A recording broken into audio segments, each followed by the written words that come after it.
This is Kyle. Kyle, hi. Hi, Nice to Oscar. see you. I just got off the phone with Chairman Steele, and he was trying to log in. I guess he had a few problems, but he's Oh, on his good. way Okay. to the virtual world with us. Great. Oh, thank you for checking in and Absolutely. making sure that we all connect. Appreciate it. Yeah. Well, thank you How are for you? inviting me on here. This is exciting, and anytime I can talk about water, I'm happy to do so. Yeah. Yeah, it's great that this is happening. It certainly is. Feels like it's been a long time in coming, but it's great to make it happen, and I so agree. glad that you all could join us. Thank you. Well, are you in Los Angeles today? No, I'm up in Washington. I've been up here Oh, for a little while. wonderful. Um, Are yeah. you all free of smoke?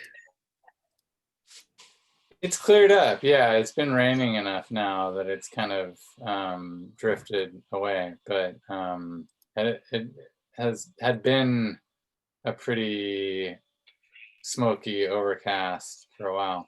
And you too must have been. You're really right there. Oh, we've been breathing the ashes of California for seemingly 2 months right now. It's been just very, very problematic. um, Yeah. yeah, never. I live in Reno, and I've seen some bad years, but never has it been this sustained for this long. Right. Yeah. Yeah. It starts to become like a scary time of year with all of That's this. right. Good news, Kyle. It's clear over here. And no one.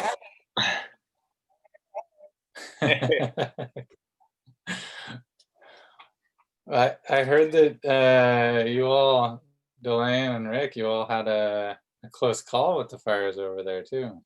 Glad that hasn't We been sure did. another. Yeah. It got to the point where we actually foamed our house. We thought the fire was coming to us, but it rained on it. Just a tad. Just Wow. enough to put it out. Didn't put it out, just enough to, Just enough so it held it down until fire crews got here.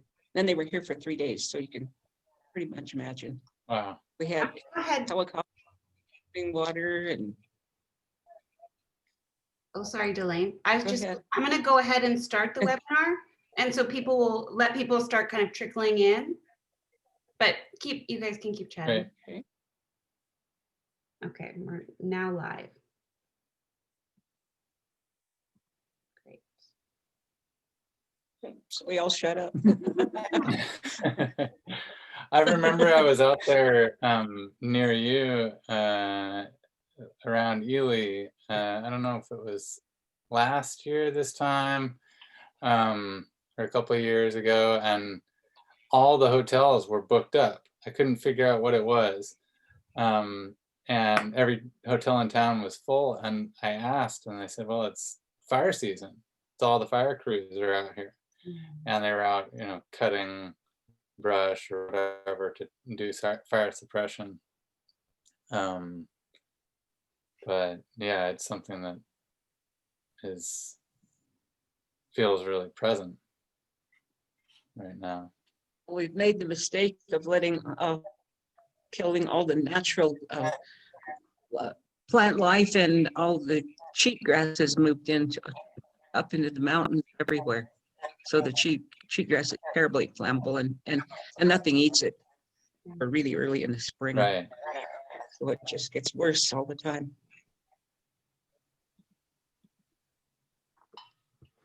And the cows, Uh-huh.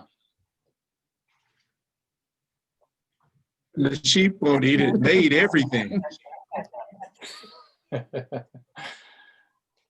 Is there a way to manage it? I mean, is there a way to do kind of traditional fire We didn't have management? cheatgrass.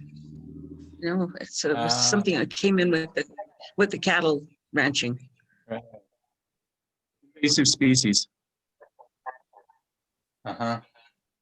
Invasive species, and it's not edible, so then it's always there And it's all producing over, more. it's all over the West now. So it's pretty ugly. Yeah. It's evolved to want fire. Mm. Because it's dead by late summer. So if it burns, it just burns its competition. Yeah.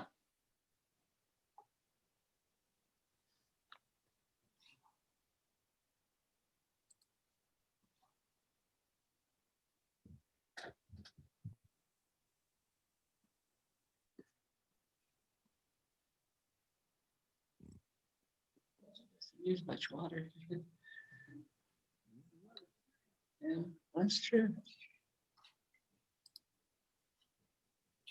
Well, Oscar, someone implored me the other day that the next time you're out in the Baker, Ely area, Spring Valley area, there's a woman named Nomi Shepherd who lives in Baker, and she's a dome builder herself, and the president of my board of directors wanted me to just let you know that, because she's an avid dome enthusiast, and I think a big believer in the architecture. And so when you're out, if you go out that way and looking to find a connection, there are people there in Baker.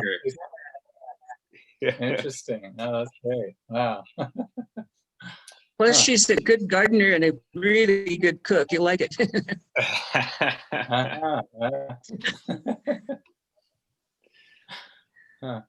Delaine knows where all the good cooking is out in those eastern valleys out there. She knows who to stay away from and where to go. Passed down through the ages. The essential knowledge. Yeah. Did you say she's on the board, the Great Basin Water Network?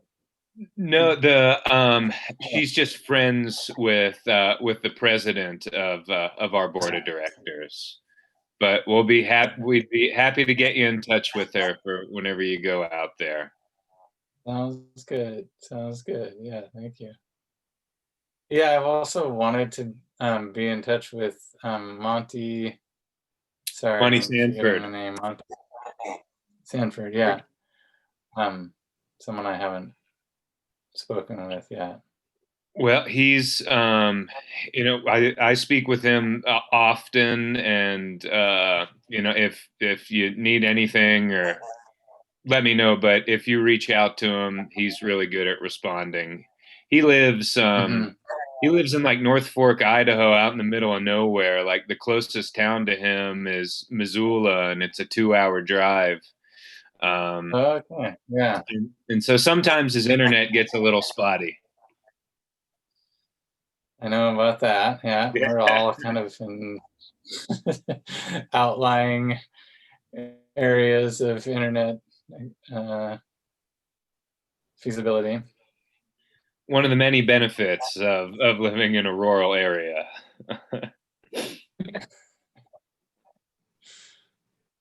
If you're going out to Baker, you might want to check with Lori too. She has a dome. What was that, Rick? You broke up a little bit. Lori out in Baker, she has a dome. She's got a dome too. Oh, okay. Yeah. Good. So I'll have good neighbors out there. Start the dome club.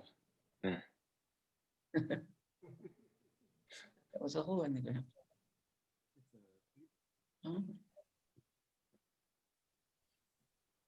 Oh, that's right. Yeah, it's built like a beaver.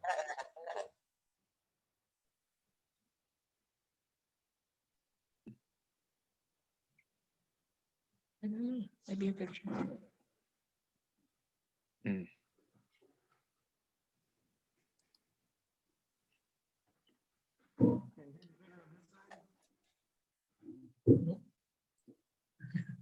Can you hear me at all?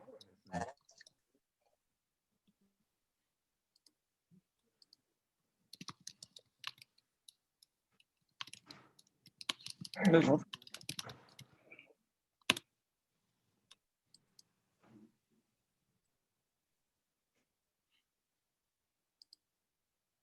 How can you hear me? Is it on mute? Yeah. I can hear you. 1 second, I'll be right back.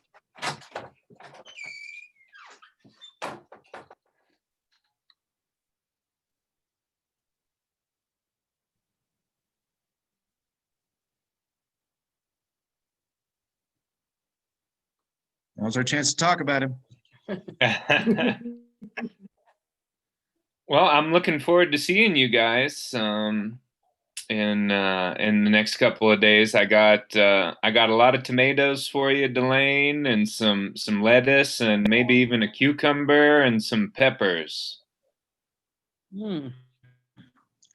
Do you like black bean stuffed squash? Oh, that sounds delicious. Are you You bringing know, your bike? I've been contemplating Step that. away. You can always ride one of mine. That's right. Hey, you can try that new scooter out. That's what I was just going to ask you. I just finished. Wow. And it actually works. Well, that's no surprise.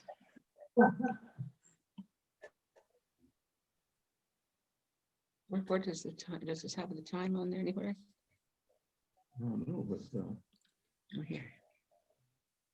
10, 10, 10, 10, 11.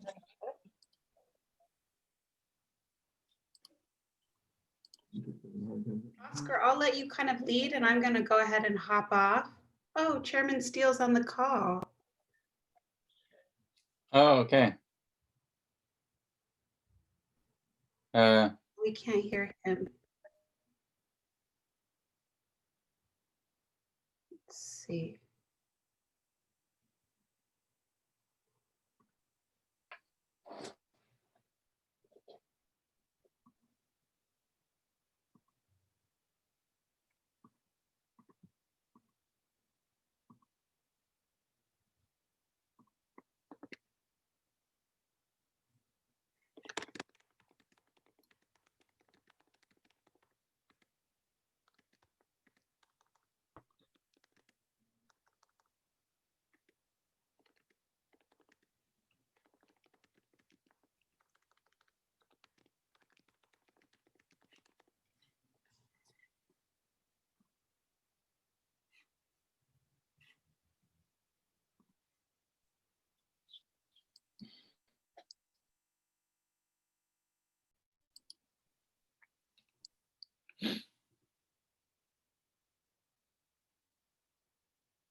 Wait, just step Rupert in here.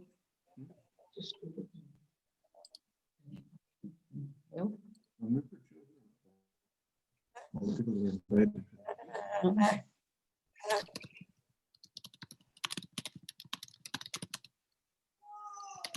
okay. Well,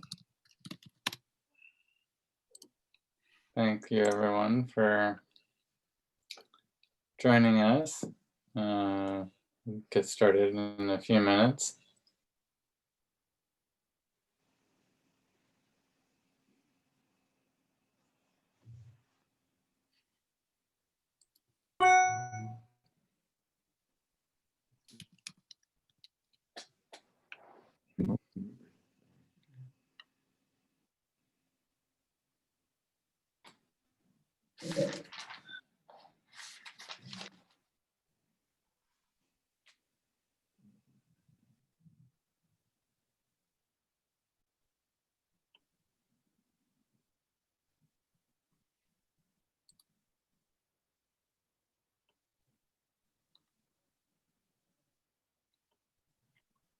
Chairman Steele, if you want to try speaking, I think we've added you, but you're muted.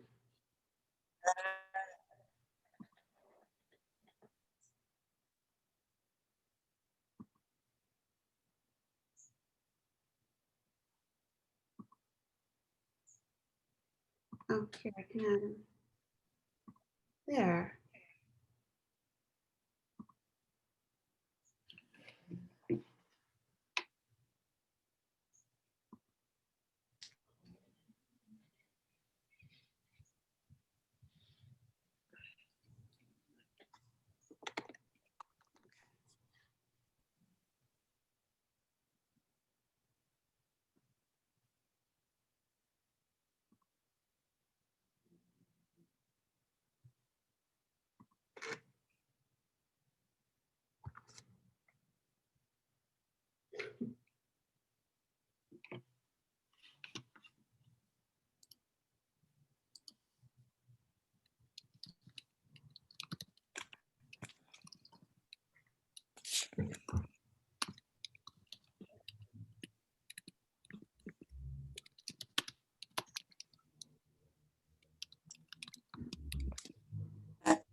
Hello.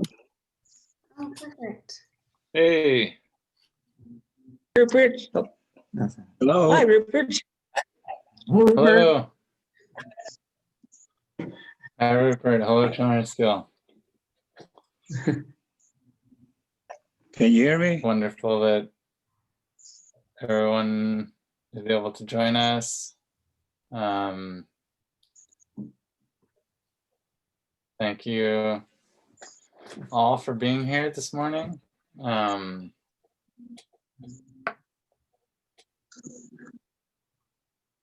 wonder if I should get started, I guess. I'll quickly just want to, on behalf of Land, thank everyone for joining us this Good. morning. Thank you, Oscar, for assembling this conversation, sharing it with us. And I will pass it over to you to get started and introduce the speakers however you want to conduct the conversation. And as I put in the chat, if anyone wants to ask any questions, feel free to use the chat function or the Q&A, and we'll make sure that everything gets covered.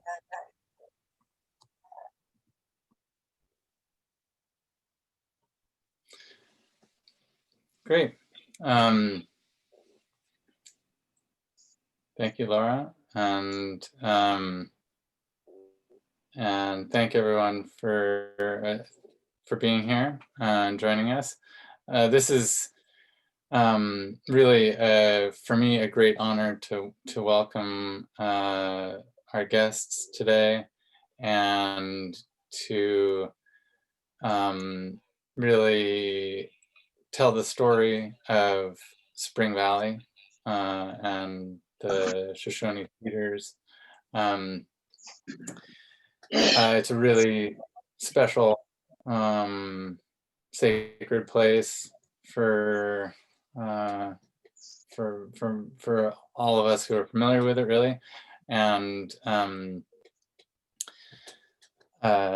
so, yeah, without any further ado, I'd like to actually just kind of give a short history of my involvement in the project, which is really recent. I began working on a kind of Zome architecture several years ago, a long time ago. And it's an architecture that was developed by Steve and Holly Bayer in around 1970. It's a passive solar kind of building that's heated and cooled using just water and sunlight. And so I'd been working with this building, this house, for several years.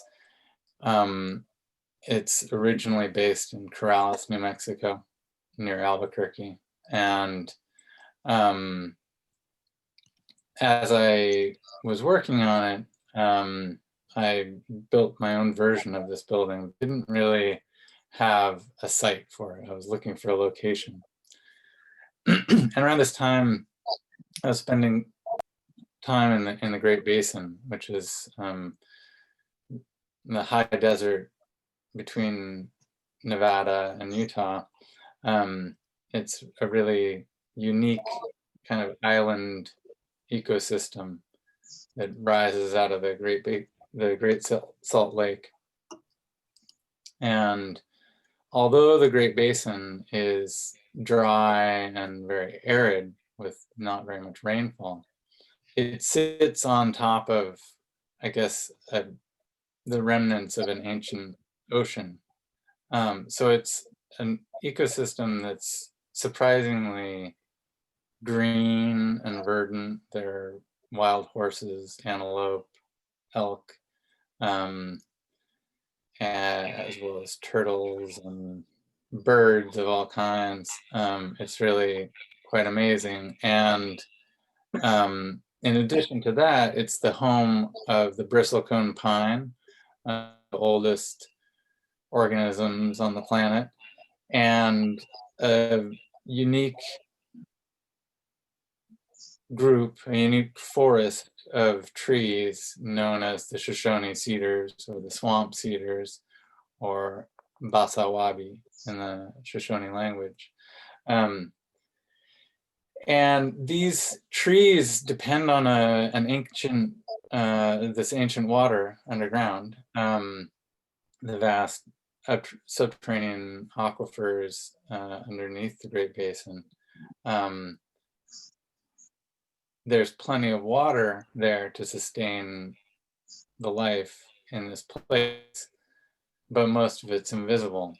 And the place where we really can experience that water is through the trees in Basawabi, which is a unique valley populated by junipers, Juniper scopularum, as the swamp cedar is known.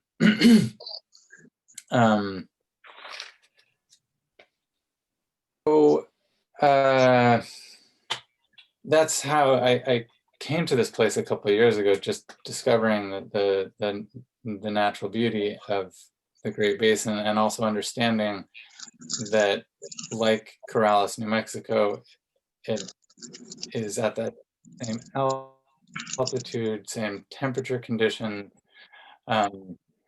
as this other kind of high desert architecture. And so as I started to think about what this particular architecture that functions through sunlight and water could do, the Great Basin started to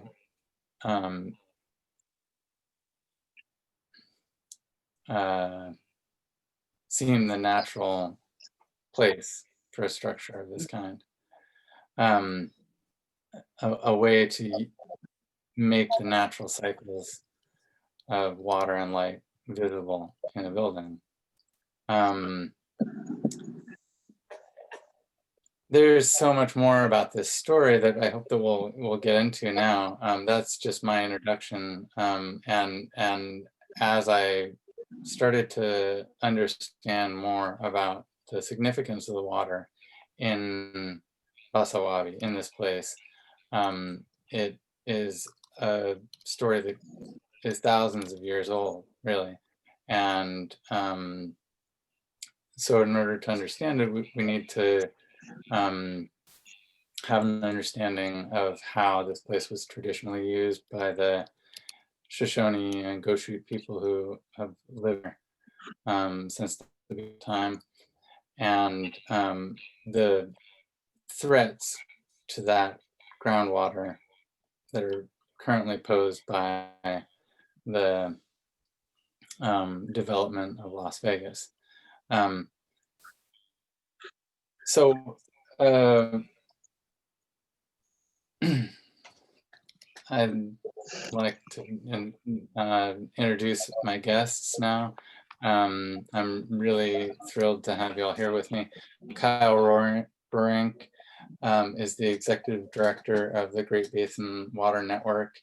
Kyle's been an outspoken advocate of the water of the Great Basin for years. And the Great Basin Water Network for over 30 years has fought to prevent the water pipeline from Las Vegas to Spring. It's a $15 billion water pipeline project that would run 350 miles from Las Vegas north to Spring Valley and mine the groundwater of the Spring Valley. And Kyle and the Great Basin Water Network has been fighting this project every step of the way and has built a broad coalition to protect groundwater for future generations. Delaine Spilsbury is an Ely Shoshone elder and one of the most articulate defenders of Basawabi and the water that sustains it. Delaine is also an artist whose work comes from the sacred place where she lives in McGill, Nevada. And Rupert Steele is chairman of the Confederated tribe of Goshute Nation. Chairman Steele is a lifelong resident of the area and has been an articulate voice in explaining the significance of this place and the importance of the trees and the water that sustains them. And more than that, really, at the beginning of this project, like I was saying, I had a building in search of a site, and I came to Rupert, to Chairman Steele, and asked permission to pursue this project there in Spring Valley at a site called Cedar Spring. And from the very beginning, Chairman Steele was very welcoming, and in a lot of the ways, I feel like water school is as much your idea as it is mine. Chairman Steele, I thank you profoundly for your leadership and your vision in this issue. And so maybe we can start by talking about the swamp cedars themselves, Shoshone cedars. Chairman Steele, could you talk to us about what that place means for you and for the Goshute people? Okay, can you guys hear me? Yeah. Okay. Let me start off with a little bit of history. When you hear the word "ba" or "ba," that means that you see it across the signs, like Iwapa, Ilipa, Tiwava, stuff like that. They usually The ba means a standing water. So that's how you tell that there's water in those places. And I think everybody knows about American Indian history. The way it's being taught now is that we came from Russia, from Siberia via the land bridge. But the question rises, who made the decision when they got here? Who's going to be a Shoshone? Who's going to be a Paiute? Who's going to be a Navajo? Who's going to be whatever tribe? There's 577 different tribes. And when you start looking for those, Excuse me, Rupert. yeah, Rupert, could you excuse me for a second? Hey, Oscar, could you mute your system because we're getting a lot of noise.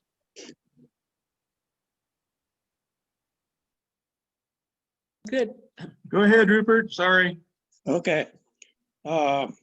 Somebody had to make the decision on who's going to be what tribe and where you're going to go if we all came from one place. So that kind of dispels the myth of the land bridge. So we were all taught in our history classes that's where we came from. And the other thing that dispels that myth is, every time we find a ancient remains, we turn that over to the universities for study. They've been going on for a lot of years, ever since Columbus got here. So what are they looking for? So in hindsight, they're looking for something that ties us back to Siberia to prove what the government did to the American Indians was correct. And so when we came down here, each tribe has their own creation story. So like the Goshutes, our creation story is that take a picture of Santa Claus, started from California, put all these Indians in one bag, came across the country and start dropping off people. You be a Shoshone, you stay here. You be Paiute, you stay here. You be Goshute. He had a problem with Goshute.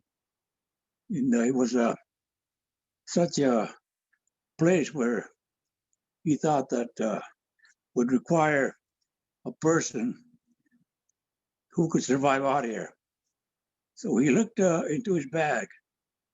There was a real short, stout, stocky Indian in there. And he pulled him out and said, hey, you stay here. You be a Goshute. So that's our creation story. But each tribe has their own creation story. It's interesting to hear how they say where they came from. So our Aboriginal lands used to go from Salt Lake City, about 30 miles west of Wendover, then up to Ely, over to Delta, back to the Wasatch Front. And it was over 12 million acres that we had. So we knew by treaty we did not cede any lands. So I kept pursuing that. They finally came out and said that we lost the land by encroachment. So one of our treaties has been over, a lot of these Indian treaties has been broken over and over again. So the one we signed in Tuala Valley was of peace and friendship. So that made it to where the president feels that he can create a reservation and move the Indians on there. So that's when he said that there was original 3 tribes of the Confederate tribes. The Iwapa Confederate tribes of Goshute, the Gandhi band of Goshutes, and the Skull Valley band of Goshutes. So they came out and called them Confederated. But now Skull Valley is their own separate sovereign nation, while Gandhi and Iwapa remained as one, Confederate. So when this issue of Southern Nevada raw and water development came about over 30 years ago, I was a young man when my father was on the tribal council fighting that. And he said that the BIA will take care of us, which they did for a long time. They protested all the water applications. But during one of the hearings, they came out and signed the mitigation, management, and monitoring plan that was set forth, and signed it at 11 o'clock, 59 minutes, 59 seconds, and said that the tribes agree with that plan, which we were not consulted with. So we've been fighting that groundwater development for a long time. And the big issue that keep rising its ugly head was, how come you guys say there's a lot of water out here, but when you guys run your calculations, why don't you include the source of water? Meaning we only get snow and rainfall out here, but they refuse to use that as part of their calculation. So, and the other thing was that they keep saying, we won't know how much water is down there until we start pumping. And then we ask the question, who's going to turn off the pump when we know that the water is being lowered? Still no answer to that. So it's been a lengthy fight, but I think it was worth it to protect the swamp cedars. Swamp cedars, Spring Valley has a number of sites out there, rock ridings. That whole place was used extensively by the Shoshone people and other tribes that came through there. So when I say that it's a sacred and hallowed ground, people ask you, what do you mean by that? I say, well, before anybody got here, my ancestors, they traveled this country foot by foot. So there's a lot of footprints here. And some of them have passed away, and the remains are still here. So that's why I say it's sacred and hallowed ground. And that's what swamp cedar is. But it's kind of a sad story in swamp cedar, to where my people were massacred. Oh, everybody, old men, old women, children. And I think about it, and I pray with them. It's a kind of makes me feel good when I go down there and go visit them. And there was a couple of Shoshone ladies that managed to escape. So I always think about them too, the relatives. Thankful for them giving up their blood for me to be here today and talk with you people. And so we consider swamp cedars, normally Rocky Mountain juniper do not grow in moist soil, but there it does. And our belief is that those juniper trees are tall and they are being fertilized by the remains of our people that were massacred and are still today, making that swamp cedars what it is today.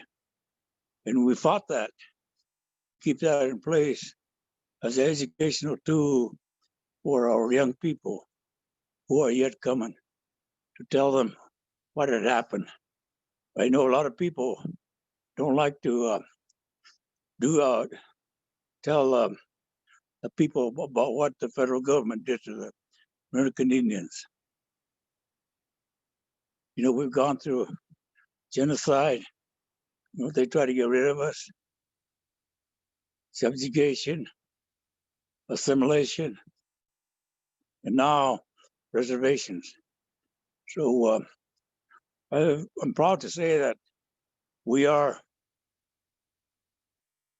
an example of resilient people. And I want to preserve swamp cedars as much as I can to keep the legacy of that place and to keep it as a reminder, as an honorarium for my young people that are still coming our way. So I will devote all my time and energy in protecting that place. And like I said earlier, it's taken a long time, but I feel it's worth it. Thank you, Oscar. Thank you, Chairman Steele. And, you know, I'm always, when we speak about this, I'm always so touched and impressed by how a relatively small group of people, yourself and Delaine and others, have made really huge impact in this story. It's really like a David and Goliath type story of the Southern Nevada Water Authority, this enormous public utility that has hundreds of thousands of acres of Nevada land, water rights, and billions of dollars to force this kind of project through. And you mentioned your father. You've been working on this project for many years. And there, like I said, there's a broad coalition of people who stand with you, including the ranchers and the LDS Church. But it's still a real imbalance of power, and I'm always impressed by how successful you've been in preventing this project from happening. Kyle, maybe you could talk a little bit more about the scope of this project and the current efforts to make sure that groundwater mining doesn't happen, and you could just give a little more background on that fight, where it is now, and how those of us who are just coming to it could contribute.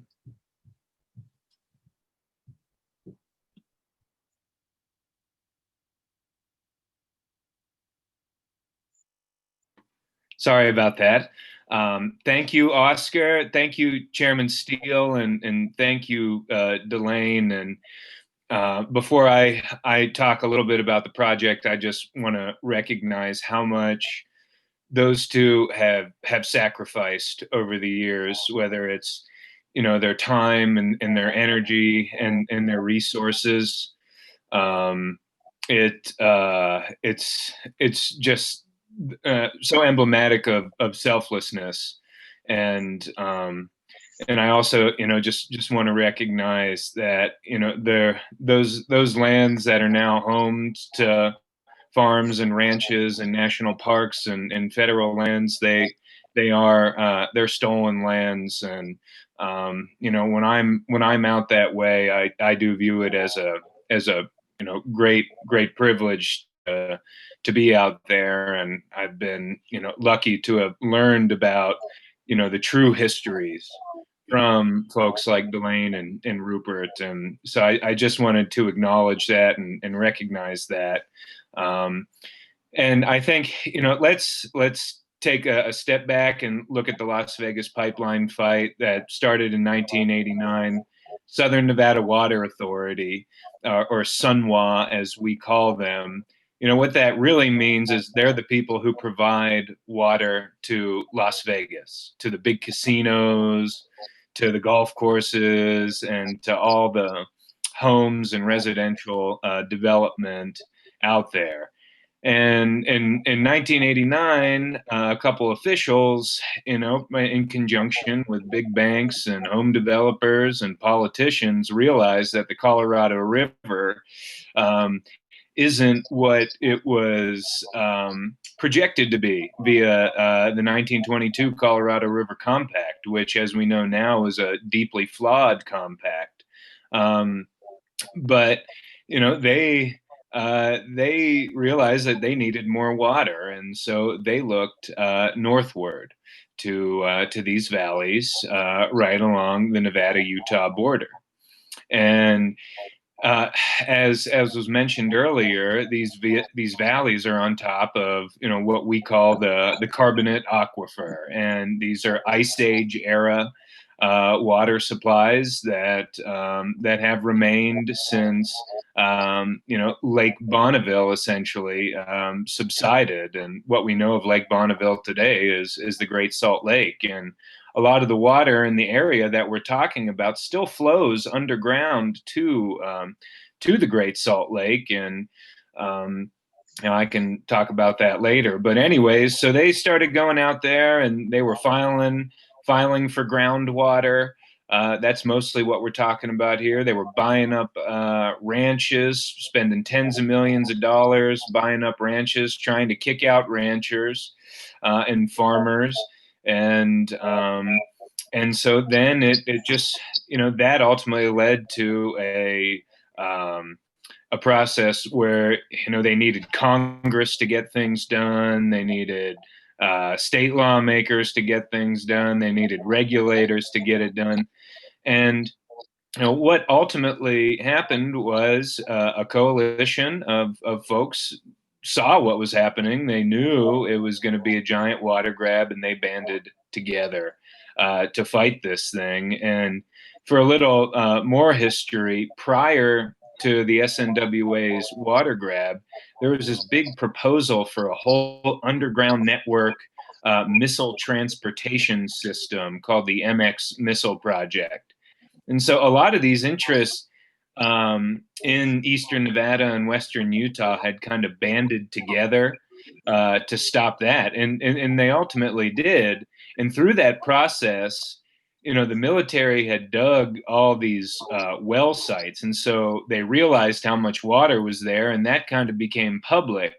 So there's multiple nexuses between the MX project and the Vegas pipeline fight. But not only was it like that's how kind of the public at large learned about all the water, but it also built the foundation upon which many of the relationships that were used to thwart the Vegas pipeline fight were born. And so, and I guess to kind of put things into perspective, to get to where we are today has taken 7 legal battles in federal and state court. and my organization, Water Network, of which Delaine is a board member, and Rupert, who's been a longtime ally, and his tribe, and Delaine's tribe, and the Duckwater Shoshone folks have all been fighting in various capacities all along. But in this spring, we had a major victory in a district court in the state of Nevada. And after that, it was a very damning victory for them. The judge understood what was going on. The judge understood that the project was going to suck the aquifers dry, and therefore, if you suck those aquifers dry, you kill the swamp cedars. And that that was something that, thanks to Rupert and Delaine over the years, came to light, and really, we can't be shy about saying it. If you kill the swamp cedars, you're essentially committing cultural genocide. And that I think it was an important part of why we won. So we had this major court victory, and our opponents at the state level, the state of Nevada was also an opponent of ours, as well as the SNWA, decided not to appeal this district court decision to the state Supreme Court. And then what ultimately happened was the SNWA said, well, we're going to defer this project for the next 30 years, and we're going to focus more on, they didn't say 30 years exactly. They said indefinitely defer. And they said, we're going to do more conservation. We're going to focus on the Colorado River. But none of us are naive enough to think that they're going to go away, because they're major private landholders. They have almost 1 million acres of grazing allotments with the federal government. They have tens of thousands of acres of water rights, and they have applications for tens of thousands of acres of even more water rights. And so, they're not going away anytime soon. And we always compare this to the Owens Valley case. And we all had a big talk with folks in Owens Valley years ago. And I think one thing for me coming out of that is that once a major utility gets a foothold in a place, they don't want to leave. And so we're at this unique juncture where I think our opponents in this just want to, they hope that, people die and people forget, and, society will move along.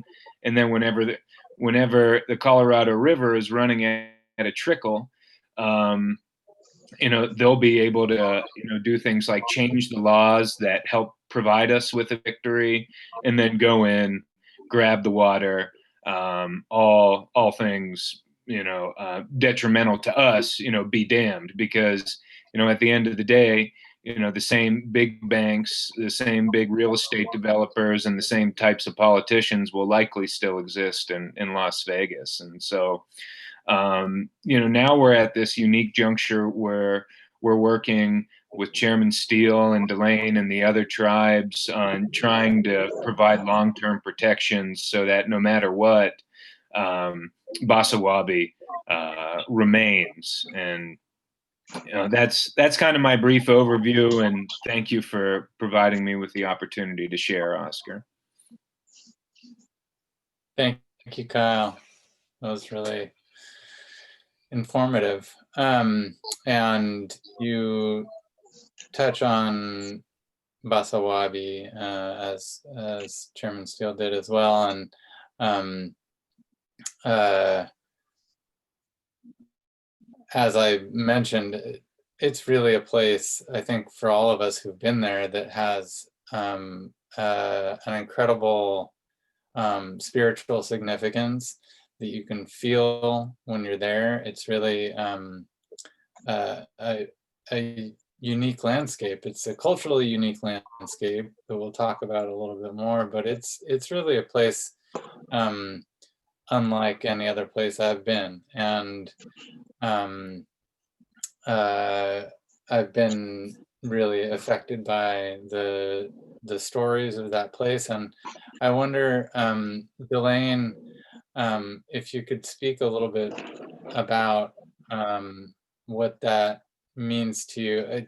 You know, to me, the history of this place is embodied by the trees themselves. They're, you know, the trees have a relationship to the ancestors, and some of those trees, I guess, are quite old, and so they have a real connection to the stories that have happened at that place, and I'd like to just hear from you what that place means, and why it's so crucial to protect that one of a kind ecosystem there. Well, I guess I'm here to tell you the same thing I told the state legislature the other day, so I'll be reading this. I'm here to tell my family's story and express to you all why we must protect sacred tribal resources within Spring Valley, which is in White Pine County and nestled between the Snake Range and the Shell Creek Range. My mother was born on land that is now within the borders of the Great Basin National Park. My dad was born just west of Spring Valley in White River Valley. My family has been in this part of the Great Basin since time immemorial. I'm here today to encourage you all to protect what's sacred to my family and my tribe. The Spring Valley stands of Rocky Mountain juniper trees, known locally as the swamp cedars. Spiritually and culturally, the swamp cedars go with an area referred to by my people as Bosawabi, which means a sacred water valley in the Nua language. Bosawabi was an important meeting place for the Nua and still is today. Indigenous from around the Great Basin travel far and wide to congregate on these sacred lands. Before colonization, Indigenous people from across the Great Basin, Okay, I'm gonna repeat that again. Before colonization, Indigenous people from across the Great Basin traveled far and wide to congregate. It was a place for prayer, celebration, medicine, and rejuvenation, and that remains so today. Spiritual and cultural past of the swamp cedars represent what it means to be Native and what it means to be Nua. However, the swamp cedars also tell a damning story about the history of Nevada and the colonization of my people. Spring Valley was home to at least 3 massacres of Native people between 1850 and 1900. 2 were military-led engagements. The third was conducted by a band of vigilantes, and that's the one that Rupert was referring to. My grandmother was one of the two girls who survived the last massacre. As she hid in the ditch, she witnessed bloodthirsty thugs kill off her relatives and friends and desecrate the place of worship. Her place is called. For the remaining Nua people, it is our first belief that the swamp cedars in Spring Valley embody the spirits of the lives lost during 3 massacres. That's why they're so strong. The significance of Bosawabi to my people is hard to describe. One comparison would be to places like Mecca or Vatican City. However, another comparison would be to a massacre site like Wounded Knee and countless other sites where Native unjustly attacked. These facts are well established. That is why Bosawabi is listed on the National Register of Historic Places as a traditional cultural property. Unfortunately, that status does not ensure that the swamp cedars will continue to thrive there. Climate change, drought, overpumping of the water table, and human activity are real threats to the long-term survival of the swamp cedars. Now that you know a little bit about the history of Spring Valley and Bosawabi, it is important to understand the fragile place the swamp sweeters have in the ecosystem there. The Rocky Mountain junipers in Spring Valley are unlike any other stand of species in the American West, as you mentioned. The Spring Valley swamp cedars grow at elevations below 6,000 feet. In most area, they're located in the mountain west, they grow about above 8,000. The high water table in Spring Valley allows the shallow rooted swamp cedars to exist. And when that water table goes down, it's the end. They are sandwiched on BLM lands alongside agricultural operations. When you walk through our sacred site, it's not uncommon to see livestock feces. Then I went on to request some legislation to cover that. And it's just been a sacred place for generations of my people, and it still is. And as Rupert mentioned, it's just a well, there's evidence that they've been there for hundreds of thousands of years. And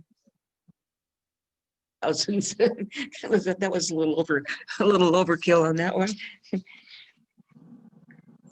Well, okay. I think I'll finish up what I was going. This we are not asking to kick out the cattle and sheep that graze alongside our ancestors. We are not asking to seal the borders. We're just asking for our religious and cultural beliefs to be respected and understood.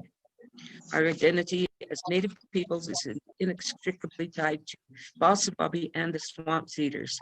Losing the cedars means losing us, and we don't want to go. Don't have much else. Thank you, Delaine. Thank you. That's really such a powerful portrait of what that place means. And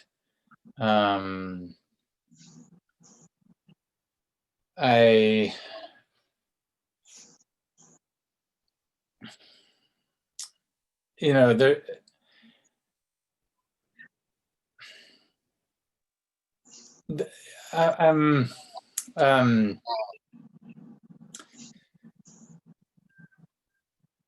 I'm sorry. I'm listening to you. It always the story really affects me, and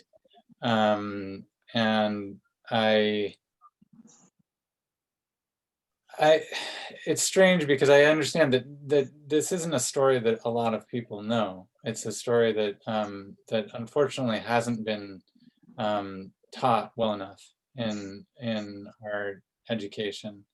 And it's a story that hasn't been recognized. It isn't recognized by the current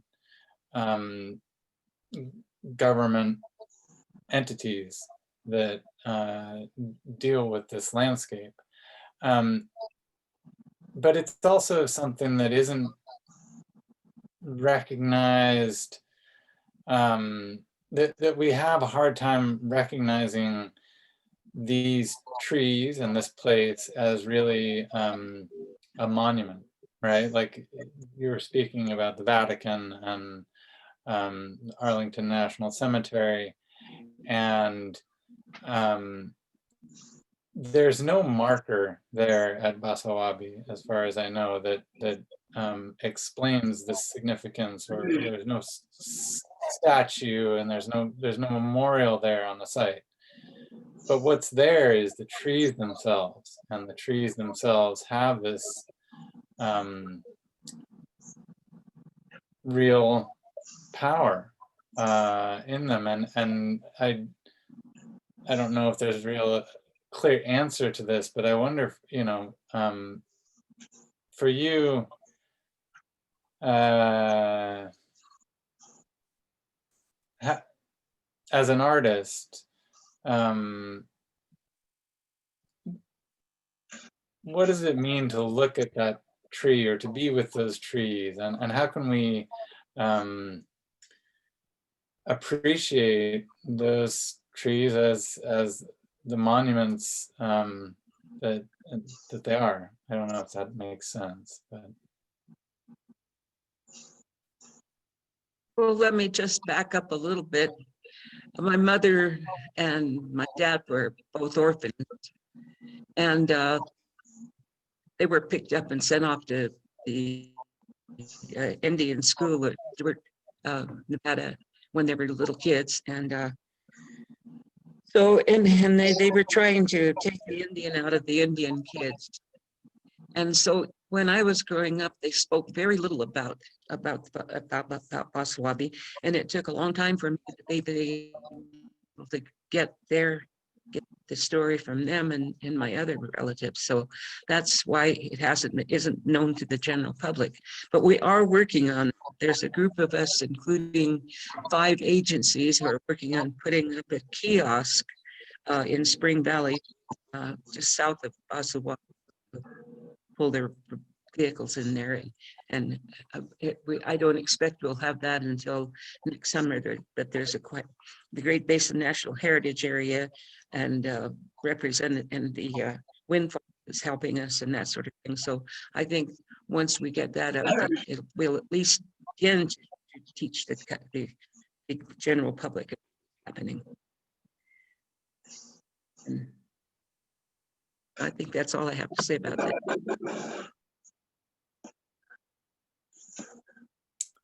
Oscar, this is Rupert. thank you.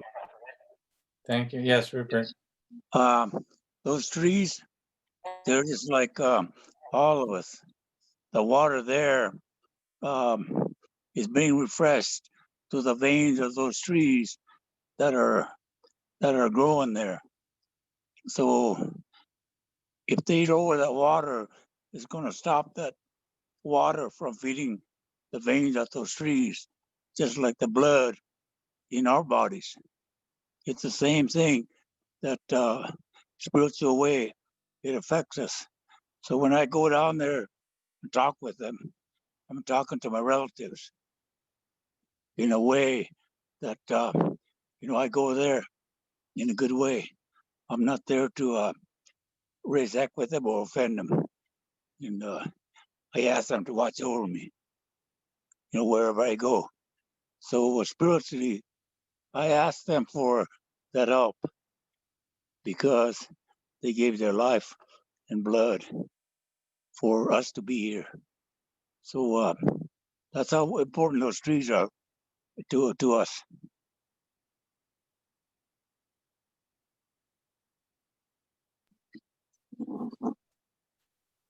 Thank you.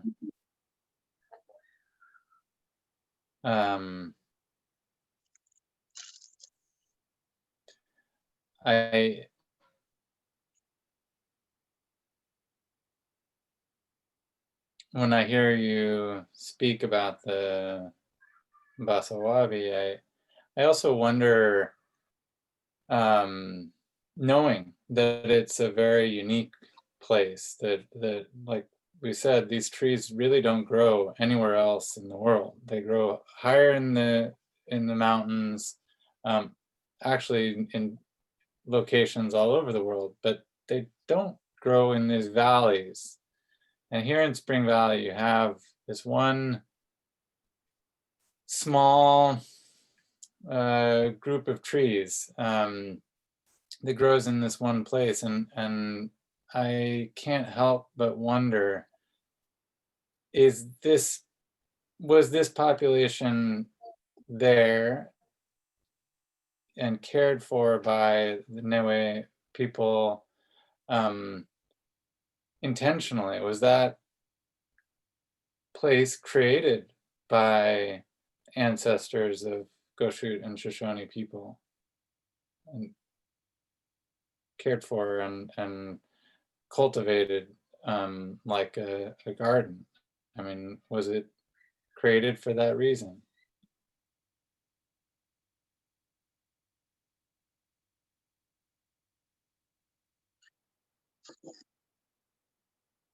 But we don't know. Well, we don't have. Go ahead, Rupert. Yeah, we don't know if that whole valley was covered with juniper trees at one time, It may have been, but you know, climate change has taken a toll on some of those trees and left only the strongest ones there. But we don't know that. But you know, when our people got massacred in those trees, why? Our belief is that they're there, being fertilized by the remains of our people, and that's why they're still there, growing in the water. And you know what? We like to see them there for a long time. Go ahead, Delaine.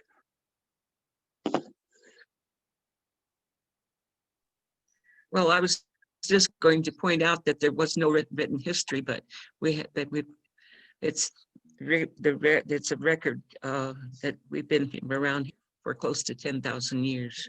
So much could happen in that time.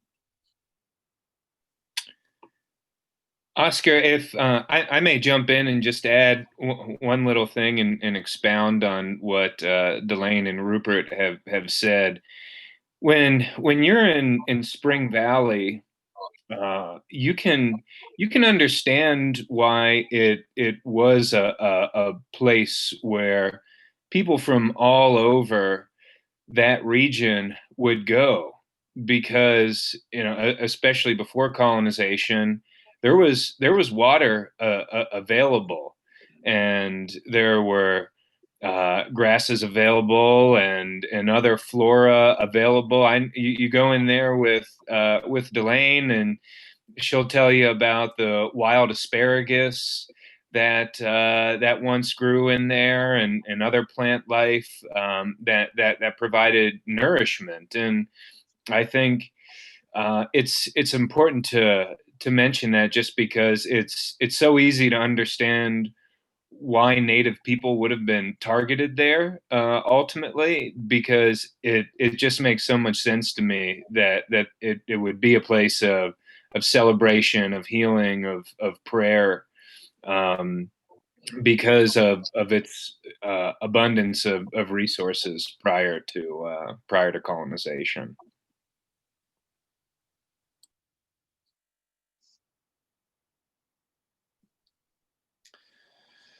Great. Yeah. Thank you. And I think it's the juniper tree also is something, it's a food source, and the pinyon pine that grows there also is a food. And so start to see really the unique dimensions of this place and this ecology that make it so significant. And so I guess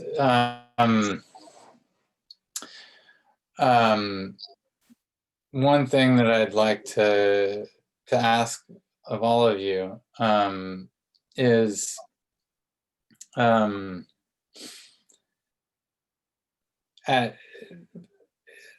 as we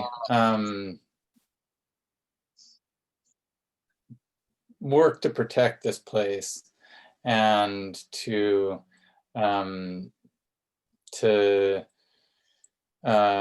communicate all that's special about Spring Valley, particularly.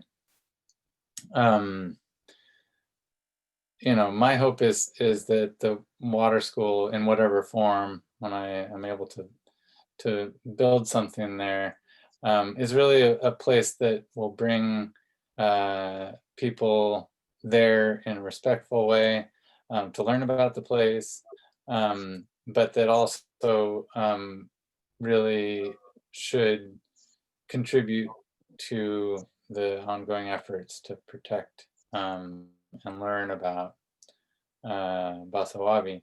So maybe it's a question for each of you.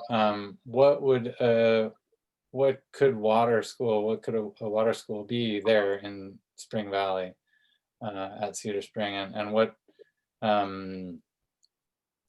role could it play in this question? Kind of an open-ended question, but curious to hear from each of you. Elders first. Go ahead, yeah.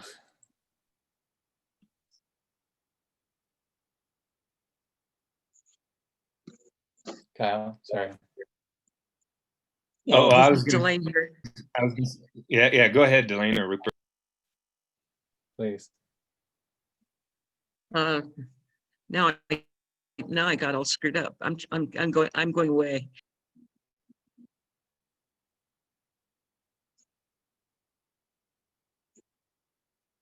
Hello, this is Rick. I'm here. I'm an Indian too. There's my mom. She's an Indian. I think what we can what's really important out here is to remind people that this is a desert and that there just isn't that much water, and that if you do take water out of the ground, you kill what's on the surface almost immediately within maybe a decade or two. So even though there is a claim that there's a lot of water under this ground, there's also the USGS has said that there are tens of thousands of acre feet that flow underneath into other valleys. So my guess is there is probably not nearly as much water as some people might think. And that's not really surprising because this is a desert. And I think what's really important is to point out that this place is very fragile. And if you try to turn it into something else or take away what little water it has, taking water from the desert is going to basically kill everything. Thank you. But this is Rupert. Picture a circle of life. In the circle of life, there's us, there's the rabbits, there's the trees, there's the soil, all the plant and animal life around the circle of life, and water's in there. And if any one of those circle of life components is removed, for example, you take water out, the rest of it will follow. There's no water, it cannot survive, including the human life. And that water has to be there in Spring Valley for it to survive. All the waterfowl, the animals, the trees, anything that's there will die off if you remove water from the circle of life. And water here in the Great Basin Desert is very important and must remain there. And to pump it away would be desecrating life.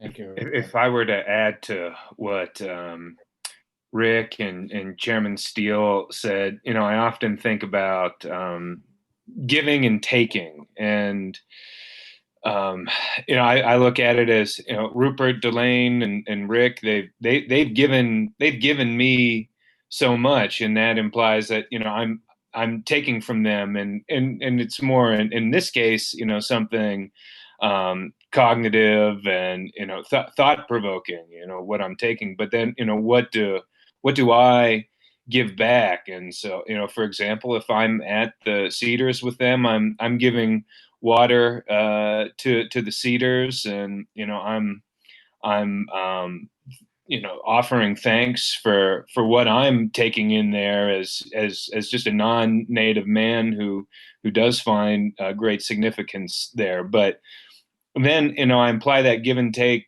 kind of thought process at another level.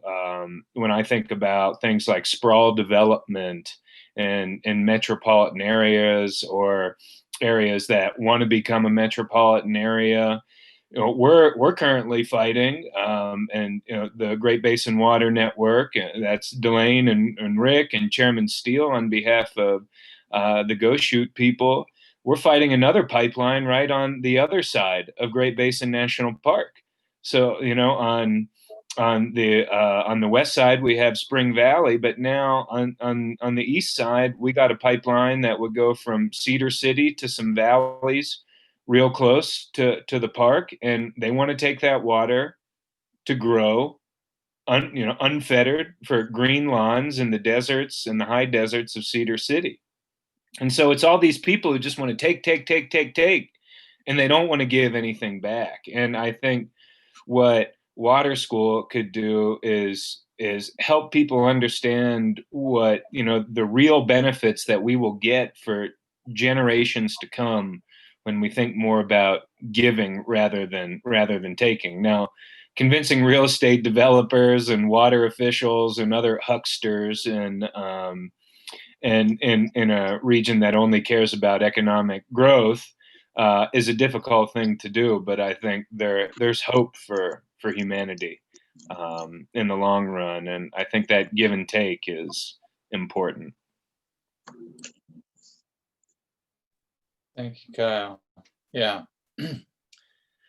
Well, I think you're absolutely right.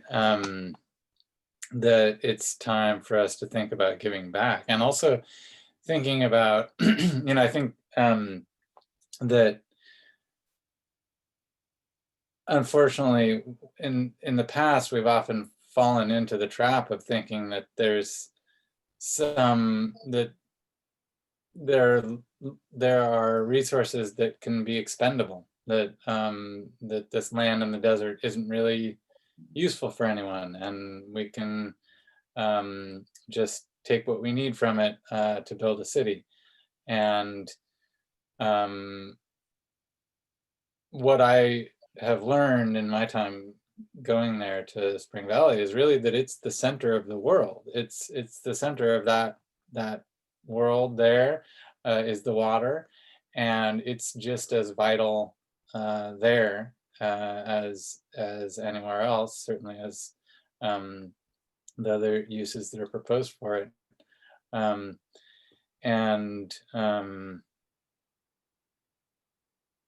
I think there's for all of us just a lot to be learned about the significance of these places. And Well, if I could put it short, no place should be a wasteland so that people could waste. Yeah, Yeah. exactly. Yep.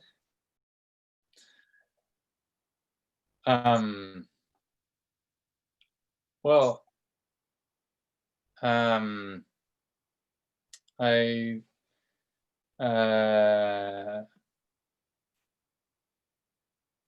thought maybe it's a good moment to see if there are any questions. We've been going on for a little while.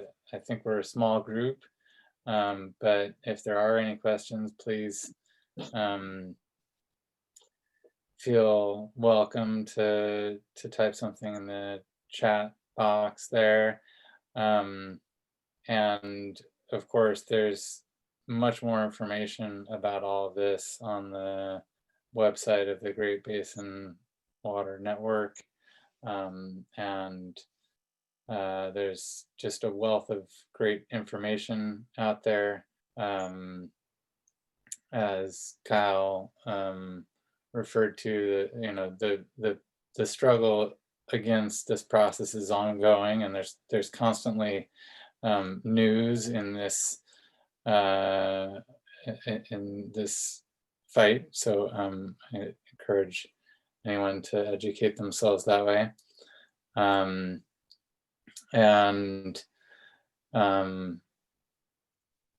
yeah, you know, on a personal level, I just want to say that I'd hoped that this would be an in-person gathering. You know, we started planning this meeting back, it must have been in February or March before all this happened. I'd been hoping to bring all of us together out there at Cedar Spring in April for an in-person meeting to talk about these ideas in person and bring together a small group.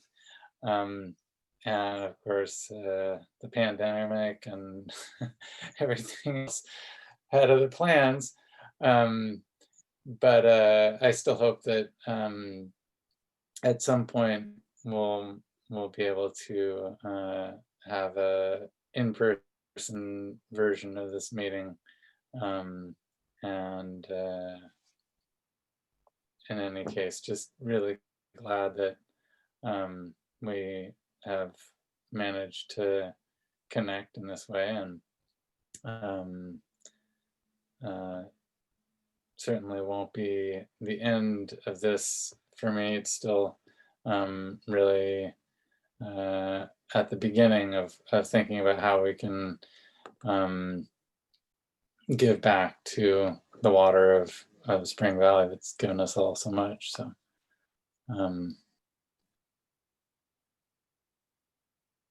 thank you. Thank you, Rick and Delaine. Thank you, Kyle, and thank you, Chairman Steele, for being here today. Really meaningful. And thank you, Oscar. Thanks, everybody. Thank you. Guys.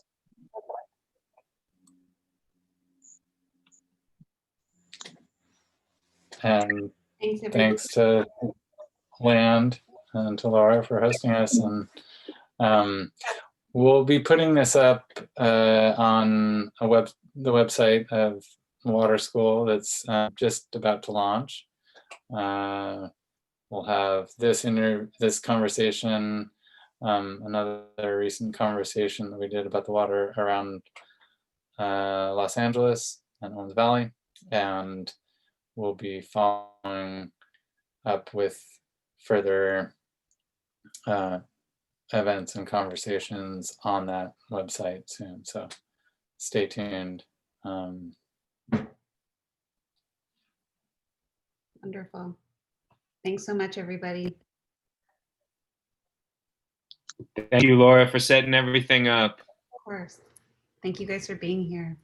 Have a great day. Thank you.